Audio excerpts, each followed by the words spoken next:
Question in the corner. We'll take this one, then Lee, then up top. Go ahead. Kyle, Joe Menzer, NASCAR.com.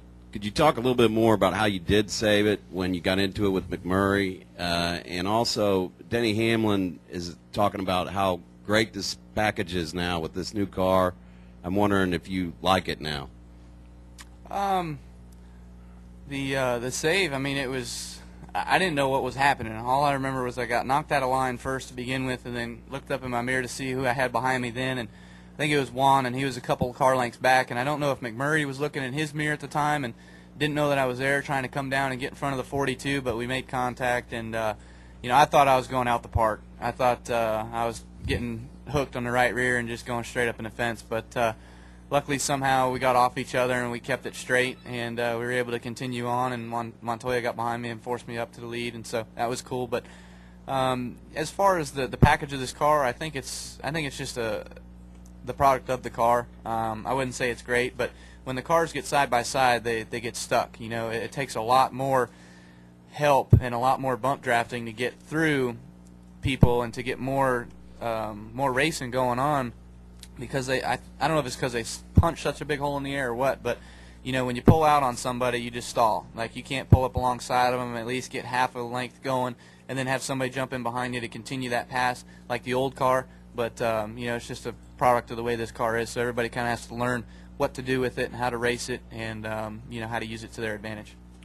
Question here, and then we'll go to the press box. Go ahead. Lee Spencer, Fox Sports. Kyle, a year ago after you found out you were going to be released from Hendrick, did you ever think you'd be sitting in a position now where you're second in points, you have 2 wins this season? I mean, people would they have to be envious of your position.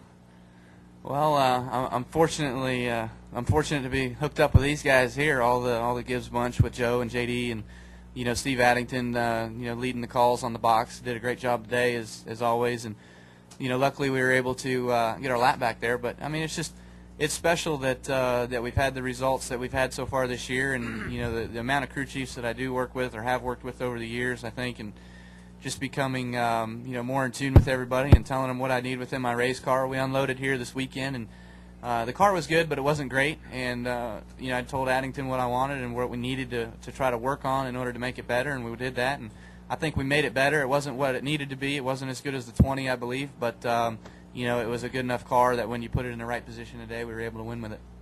Take another one downstairs, then up top. Go ahead. Kyle, I'm not trying to get you to brag on yourself, but I guess I am a little bit. I mean, you're having every week. Yeah, no, but you're having the kind of season that basically people have on video games. I mean, this is not what people do in the real world. Man, I do better on video games than I do in the real world. Well, that's hard to believe. But I mean, have you stopped and caught a breath at any point during all this and said, "Wow"? I haven't, because JD won't give me a weekend off. So no, I haven't. But so no catching of any breaths going on here. But it's good times, you know. I mean, just I don't know what to put it all on exactly, but you know, I guess I'm a decent enough driver that when you give me a good enough car, we can do something with it, and you know, put in the right position, we're able to run up front and do well, and I think it's raining outside. It is. Another, yeah. I'm good. Go ahead, Kerry. All right. Okay, let's go up to the press box. If it's raining up there, it's too bad. Go ahead. Questions? We actually have a roof up here. Thanks, though, Kerry. Thanks, though, Kerry. Monty Dutton, Gas and Gazette. This is for Steve Addington. You know, everybody's talking about how your driver's such a sensation, but if there's anybody who's been working like hell for 10 years to be an overnight sensation, it's you, Steve. Did you ever worry that maybe over the last couple of years you didn't know whether you'd stick as a Cup crew chief or not? Oh, I mean, you can look at the last 3 years; it hadn't been really good. So, I'm just thankful to be with an organization that looked into what was going on. Had 2 great crew chiefs that I work with every day. Joe Gibbs Racing and Zippy and Mike, and you know, Joe and JD probably had meetings with them to see what we were doing on the 18 car, and we've just been very, very fortunate. Kyle's came in and he has fit in, and we've been able to provide him with decent race cars. He tells me all the time we got to get better, so, and we're working towards that, and that's good. But yeah, I mean, I'm very thankful for the position I'm in this year with him and with this organization. JD second guessed some stuff, but I never did, Steve. I just want you to know. Thank you, Joe. I will say the highlight was last week. I think it was Fox Sports. We did an article on Rank the Crew Chiefs, and Steve was number one. Come on, Joe. I said, don't hit me up for a bonus already. Stay upstairs for another question. Go ahead. Bob Margolis with Yahoo Sports. This is for Coach Joe Gibbs. Coach, you've obviously got in Kyle and Denny Hamlin two franchise players, and I'm sure if there's anybody who knows about franchise players, you certainly got to be the guy. And I know you've addressed a lot of the issues with Tony earlier today, but does that make it even twice as difficult knowing that you've already got a couple franchise players there right now, and you know when it's time to make a decision to have guys move on or have guys stay when you've got some young franchise players sitting there right now next to you? No, I think for us, each one of the cars, I think back, you think about the 18 car and the way we struggled, and Norm Miller, Interstate Batteries, has stuck with us all that time, and Kyle has a great relationship with Norm. But to see that car come back to life, and for me, I know everybody at Joe Gibbs Racing, we have a huge responsibility to Home Depot, FedEx, Mars, and Interstate, and all the other sponsors too. We'll list all those. But for us, each one of those cars and each situation is totally separate. With Tony, the thing about Tony, we've been together for 10 years. JD and all of us working with Tony, it's been a great ride, and that's why we don't want it to stop. And we would love to have that work out pretty much the way it did last time.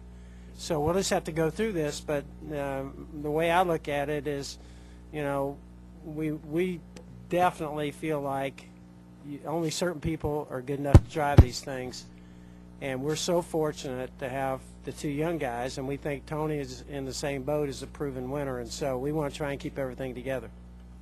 Stay upstairs. Another question. Go ahead. Tony Fabrizio, Tampa Tribune. Kyle, is there any extra satisfaction in the way this year is going, given how things went down last year with Hendrick?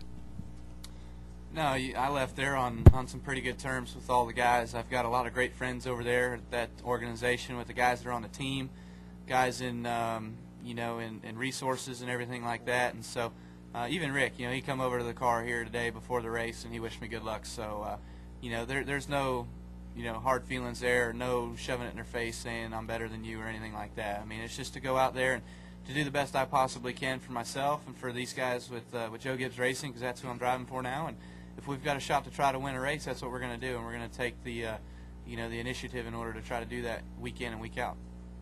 Another question upstairs. Go ahead. Yeah, it's Kenny Bruce with NASCAR Scene. For Kyle, I don't know how often you've been asked this recently, but all of a sudden there seems to be a lot of talk about how much more patient a driver you've become. Is that something that you consciously recognize? Was there a point where you decided, hey, if I throttle back some of this aggression out on the racetrack, that perhaps I'm going to have a better finish? I'm going to thank Robin Pemberton for that one.